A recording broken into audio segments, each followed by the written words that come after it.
From WFSB, this is an Eyewitness News Update. Good morning, everyone, and thanks for joining us on this Wednesday, October 25th. I'm Nicole Nalepa with a look at your top stories. We start you off in Glastonbury, where crews are trying to figure out what caused a house fire on Woodbridge Street.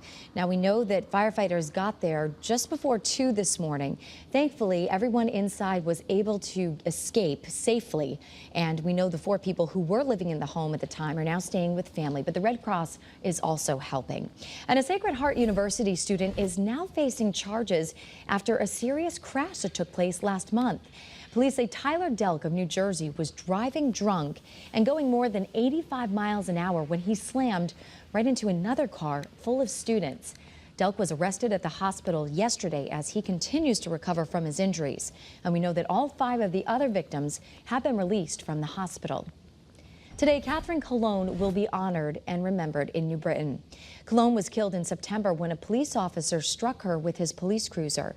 And now her family is demanding answers from the city. Officials from the Connecticut State Police say on average, it takes 6 months to a year to complete these kinds of investigations. The Inspector General's office is now investigating this morning after an officer shot and killed a man in Prospect. Now, the body cam footage has been released, and we do want to warn you that you may find it disturbing. We are told the police were called to the home on Friday after neighbors reported a disturbance. And in this footage, Michael Strank is seen throwing a knife at Officer David Turney before charging at him with a second knife. The officer shot Strank twice, killing him. The humanitarian crisis is getting worse inside Gaza this morning as hundreds of thousands of Israeli troops are positioned along the border ahead of an anticipated ground invasion. President Biden says that efforts to bring aid to civilians are not moving fast enough. More trucks are carrying food, water, and medicine into the Gaza Strip. But observers say that it's not enough to meet demand. Now, Israel rejected calls for a ceasefire during yesterday's UN meeting, vowing to destroy Hamas. My 3 children right now, as I'm speaking to you, Lior, David, and Amanda, are in a bomb shelter. They live just outside of Tel Aviv. And the Jewish community is coming together back home here in Connecticut to honor the lives lost in this latest conflict and to pray for those who are still being held hostage by Hamas. A vigil was held last night at Emmanuel Synagogue in West Hartford. So far, $5 million has been raised for Israel by the Jewish Federation of Greater Hartford, and they've just set a new goal of $6 million. State Attorney General William Tong is joining 41 other attorneys general who are suing Facebook and Instagram's parent company, Meta. Now, the suit claims that the company uses harmful features and algorithms to keep kids and teens addicted to the apps. The suit also claims that the apps cause depression, body image issues, and even suicide among teens. 7:03, we show this map a lot, and I want to explain it for you. The red boxes mean the temperatures were above average. The blue boxes mean the temperatures were below average. And the gray boxes, we've only had one this month, means it was exactly where it should be, 61 degrees on Monday. Tuesday, yesterday, we got to 62. Today, we're likely to get to 70 degrees. No rain except the weekends, unfortunately.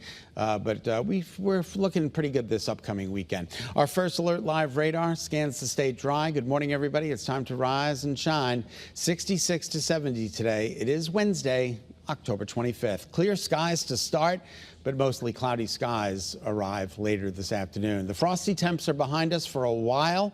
A warming trend is just beginning, and the weekend looks good. For now, we're going dry for Sunday with just a chance for a late day shower. Visibility still a little poor there in northeast Connecticut. Willimantic at 1/4 mile, 2 3/4 mile in Putnam, 4 in Tolland.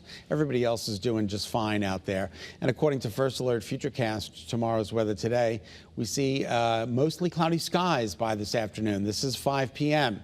So hopefully sun glare won't represent too much of a problem on the highways later on this afternoon and this evening, as we're going to be under mostly cloudy skies. Tomorrow, increasing amounts of sunshine, which is some good news. The rain stays at bay to the north and west of Connecticut. As we march through the day today, the temperatures will take off. We start off at 38 in Tolland, a little cool there, 57 in Groton, 52 in Norwich, 45 in Meriden, a little bit cooler there in the Connecticut River Valley and northeast and northwest Connecticut.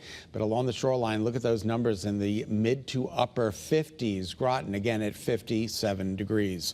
We are up anywhere from 5 to 6 to 17 degrees better than 24 hours ago. No frost this morning, that's for sure. And the winds, yeah, they're picking up a little bit, anywhere from 3 to 9 out of the south and west. Absolutely gorgeous eye cams. Hartford, good morning to you. Crystal clear blue skies in New Haven, 55 there. And look at the Connecticut River in Middletown. Let's take you to some of our temperatures, our emailers.